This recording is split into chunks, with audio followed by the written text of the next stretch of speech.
Il est de coutume de penser que pour exceller dans une discipline complexe, la voie la plus directe, c'est vraiment la répétition acharnée des gestes très spécifiques à cette discipline. Ouais, l'intuition nous dicte un peu une loi des reins, quoi. Exactement. Enfin, je veux dire, pour devenir un maître forgeron, on forge. Pour devenir un pianiste virtuose, on fait des gammes. C'est clair. Et dans les arts martiaux, on se dit que pour avoir des coups de pied foudroyants, on frappe des cibles jusqu'à l'épuisement. L'entraînement doit être le miroir de l'épreuve finale. Voilà, c'est ça. Mais parfois, la physiologie humaine vient complètement pulvériser cette logique. Et c'est justement le paradoxe biomécanique fascinant au cœur de notre exploration en profondeur d'aujourd'hui. Absolument. Comment le simple fait de courir frénétiquement en ligne droite pourrait-il rendre un athlète plus rapide, plus puissant et plus agile pour faire des coups de pied rotatifs complexes, et ce de manière bien plus efficace que la pratique de ces mêmes coups de pied? C'est un bouleversement total du dogme de la préparation physique, en fait. Le principe de spécificité, cette idée que le corps s'adapte uniquement au stress exact qu'on lui impose, c'est la base de l'entraînement moderne. Ouais, c'est la règle d'or. Exactement.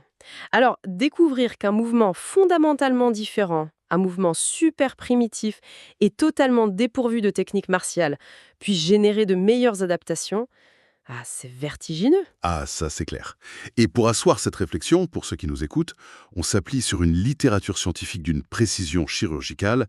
Il s'agit d'une analyse massive Ouais, très récente en plus. Intervals and short sprint interval training in Taekwondo athletes, effects on cardiorespiratory fitness and anaerobic power. Un titre bien dense, hein, et il faut préciser que les auteurs sont Yuan Song et Morsenche Klovand. Ça a été publié dans le Journal of Sport Science and Medicine, le volume 23, pages 672 à 683. Exact, le 1er septembre 2024. Et pour la rigueur académique, le DOI de la publication est le 10.522 JSSM.2024.672. C'est parfait pour ceux qui aiment éplucher les données brutes, hein. Voilà. Donc la mission de notre discussion aujourd'hui, c'est de disséquer ce mécanisme de l'entraînement par intervalle à haute intensité, le fameux HIHIT. On veut comprendre ce qui se passe au niveau cellulaire derrière ces résultats contre-intuitifs. C'est-à-dire, est-il plus efficace de s'entraîner avec les mouvements de son propre sport ou bien avec des mouvements généraux poussés à la limite absolue? C'est exactement la question. Mais avant de plonger dans les résultats, il faut bien comprendre pourquoi on s'intéresse au système énergétique des combattants, non ? Oui, c'est indispensable. Pour véritablement saisir l'ampleur de cette étude, il faut regarder les exigences d'un sport comme le taekwondo. Ce n'est pas un effort continu. Non, c'est très saccadé. Voilà, c'est chaotique, c'est un enchaînement de crêtes d'intensité foudroyantes et de creux relatifs. Les données montrent que le ratio effort-repos oscille typiquement entre 1 pour 2 et 1 pour 7. C'est énorme comme écart. Et pendant l'assaut, la fréquence cardiaque dépasse souvent les 90% du maximum. Le lactate sanguin, lui, explose, on parle de niveaux allant de 5,0 à 14 millimoles par litre. Waouh, le muscle est littéralement noyé sous l'acide, quoi. Exactement, sous les ions hydrogène. L'athlète utilise le système anaérobie pour frapper et le système aérobie pour récupérer. D'accord. Décortiquons cela. Si l'on compare l'athlète à une voiture de sport, le système anaérobie, c'est le turbo. Bonne analogie. C'est ce qui donne cette accélération brutale. Mais ce turbo chauffe énormément. Et le système aérobie, lui, c'est le système de refroidissement. Tout à fait. Donc si le refroidissement est mauvais, le turbo ne peut pas être réutilisé. Le moteur va juste serrer. Ce qui est fascinant ici, c'est que la capacité aérobie est souvent ce qui différencie les niveaux de compétition élite. C'est vraiment ça qui permet de restaurer le phosphate de créatine. C'est fou de se dire que c'est l'endurance qui compte autant dans un sport explosif. Ouais, parce que c'est ces systèmes qui accélèrent la clairance du lactate. En gros, le plafond de la performance anaérobie est dicté par le plancher de la capacité aérobie. Ce qui nous amène à l'expérience elle-même. Puisque ces deux systèmes sont cruciaux, comment les auteurs ont-ils testé la meilleure façon de les améliorer? Alors, ils ont suivi 30 athlètes masculins de niveau provincial, des vrais compétiteurs. Ouais, pas des débutants, quoi. Pas du tout. Et ça a duré 6 semaines. Ils gardaient leur entraînement régulier de 60 minutes, 3 fois par semaine. Ok, la base technique classique. Voilà. Et après cette séance, boum, le protocole IIT. Et il était redoutable. 3 séries de 10 répétitions d'efforts maximaux de 4 secondes. Seulement 4 secondes? 4 secondes d'effort total, oui. Mais avec seulement 15 secondes de repos et 1 minute entre les séries. Ah ouais, ça pique. Et ils ont divisé le groupe en deux, c'est ça? C'est ça. Le groupe HIITS faisait des sprints linéaires en courant Et le groupe HIITS faisait des répétitions de coups de pied avec les deux jambes sur des cibles. Eh bien, c'est là que ça devient vraiment intéressant. Parce que si on suit le principe de spécificité, pour être bon en coup de pied, il faut s'entraîner en donnant des coups de pied. Logiquement, oui. Alors, pourquoi même envisager de courir? C'est contre-intuitif au possible pour un pratiquant d'arts martiaux. C'est une excellente remarque. Mais il faut comprendre que l'objectif du HIIT ici, ce n'est pas d'améliorer la technique de frappe. Ça, c'est le rôle de l'entraînement régulier. Ok, donc l'objectif c'est quoi alors? L'objectif, c'est la surcharge physiologique. Le but est d'imposer un stress mécanique et métabolique maximal au corps pour le forcer à s'adapter, pour forcer le cœur à augmenter son volume, pour densifier les capillaires. Donc le geste importe peu tant que la machine est poussée à bout. Exactement. La question était de savoir lequel des deux mouvements imposait la plus forte charge hémodynamique. Et la réponse se trouve dans les données brutes de l'étude. Et franchement, elles remettent en cause l'intuition sportive classique. Ouais, les résultats sont assez choquants. Les deux méthodes ont fonctionné, c'est vrai. Le VO2 max, les seuils ventilatoires, le VT1 et le VT2, le débit cardiaque et la puissance anaérobie ont augmenté pour tout le monde. Ce qui trouve que l'intensité y était dans les deux groupes. Mais, et c'est un grand mais, le sprint, le groupe AIT-RS, a donné des résultats significativement supérieurs.